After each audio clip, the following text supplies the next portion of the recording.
Felisa. It is a beautiful day in my neighborhood. This is another entry into AVADIM, a video a day in May. Shout out to my May babies, my fellow Taurians. Happy birthday and what's up? So, I'm probably going to ramble and rant a little bit in this vlog. Warning up front. Anyway, I was reading an article yesterday, I think it was. Tracee Ellis Ross, shout out to her. I love her. I have loved her ever since Girlfriends. I do not watch Blackish. I probably should. I've been told more times than I have fingers and toes that it's an amazing show. I have seen clips, and I do love, you know, the cast, at least the cast that I've been able to see. And, you know, I have to admit that the clips have been funny. I don't know. I just don't get into shows. I think I've mentioned this before. I have seen Grownish. I do like that show, oddly enough. But anyway, back to my point. Tracee Ellis Ross was giving an interview, and in the interview, she mentioned that, you know, have to paraphrase, that she's content with her life, sans husband and children, and you know that women don't have to have a husband and children in order to be validated. That was it in a nutshell. Which of course made me wonder why in 2019 this is even a topic of conversation. Now, suffice it to say that Tracee probably brought this up in a way to kind of offset somebody even remotely asking her that question, because she may have anticipated that it would come up. I know that it's come up before in other interviews with her and other women who are childless by choice and single by design. So, you know, she may have decided that she was going to just put that out there on the table and get that out the way so they could move on in the interview.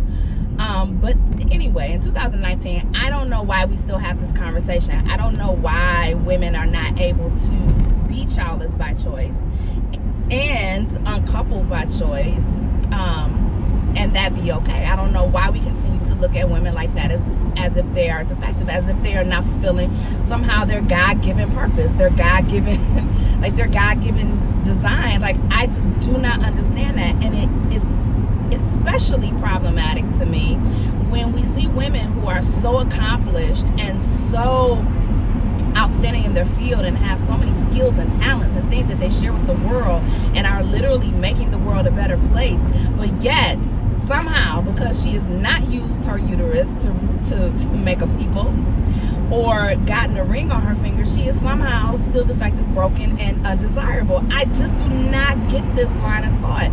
I still cannot believe in 2019 we are still having these kind of conversations. I can't believe in 2019 we are still having conversations surrounding work-life balance, which does not exist, y'all. I don't do a vlog on that, but I had a colleague in my office the other day who was just struggling because she has children and she, you know, she has some decisions that she wants to make, and I love her so much, and my heart just broke for her because I know what that feels like. There is not a choice between family and career. There's just not. Family will always win. But when you need to be a contributor to your household, or perhaps you are the only contributor to your household, there are some special qualifications that need to be considered before you can even move forward with a reduction of hours, reduction in pay, and all that kind of stuff, and still trying to figure out how you're going to fit all of that in with the family.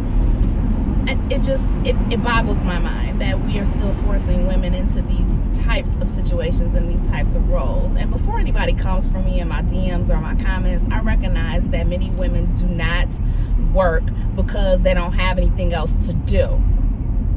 Many women work because men or their husbands are unwilling, unable, or just are not available to provide solely for the family.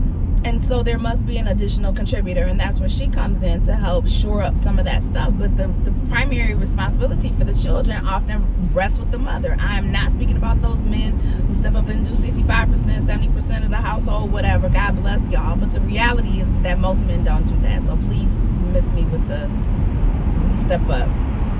And there are a lot of single moms out there who must do it all. So yeah, miss me again with the whatever. Anyway, the the whole idea of women being pigeonholed and forced into these certain situations or certain categories of one type of woman is irritating, to say the least. Tracy should not have to continuously explain that she's happy, content, and well-rounded without a husband and without children. That woman has been in entertainment I don't know how long, and she has a career that is stellar. She's done some amazing things in her life, and for some people that still is not enough.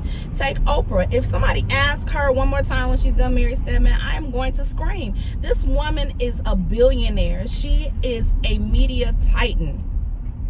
She has set the bar high for many African American women in journalism and media. And say what you want about her, or say what you could feel how you want to feel about her, but her philanthropic efforts are well known. Even the things that we don't know, I'm sure that she has other things that she's involved in that the public don't know, and we don't need to know. She does those things quietly because she's not looking for fanfare. She's doing them because she feels like that's the right thing to do. All of the money that she's given to the men at Morehouse, all of the schools that she's built, all of the money that she's given to charity and donations and for assistance and all of those kinds of things, the legacy that she's built for a lot of people. That ain't enough, child. They ask her, when you gonna marry Stedman? As if that one singular thing is more of an accomplishment than anything that she's ever done in her life. Now, of course, y'all know me. Don't get me wrong. I think that marriage is beautiful and wonderful and sacred. I think that it can be amazing. I think that having a companion in this world is a wonderful thing. But it is not the prize. It's an enhancement to your life. It's not supposed to be your life.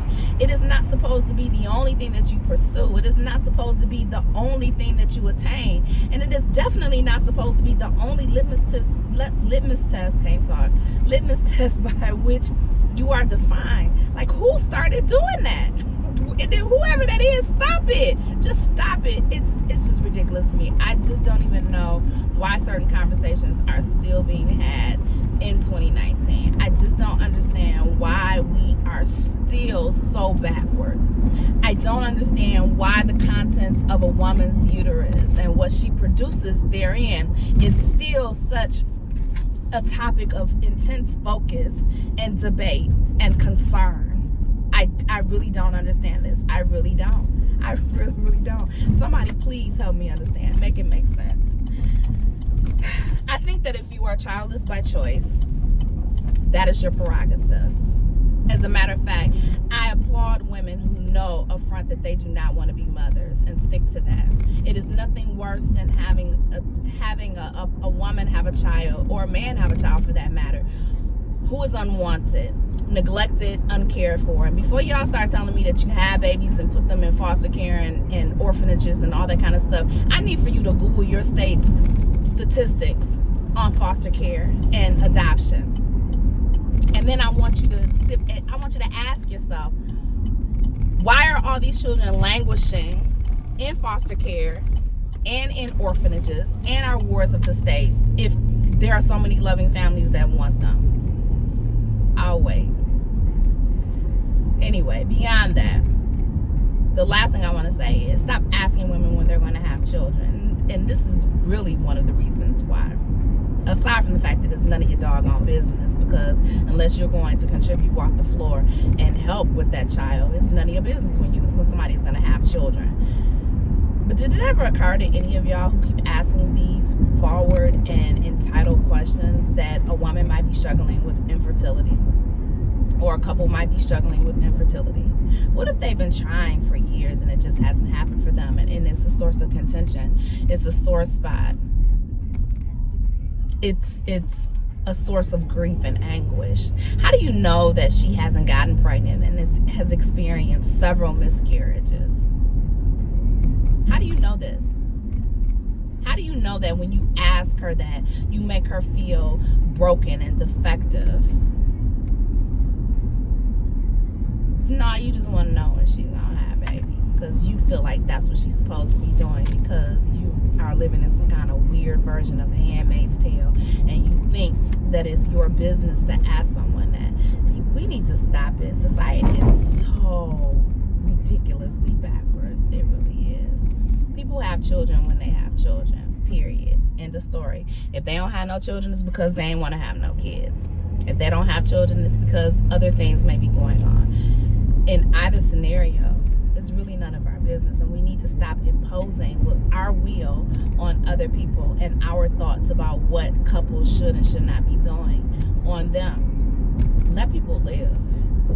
You live your own life. You got yours. You do what you want to do with your reproductive health organs. You do what you want to do with your bended knee proposals and your lifestyle. You do that, and let everybody else just, have their own way. I think life would be so much more pleasant if we just ease up on the expectations, don't y'all think? Anyway, I'm Felisa. Leave your comments below, and I will talk to y'all later on. Bye.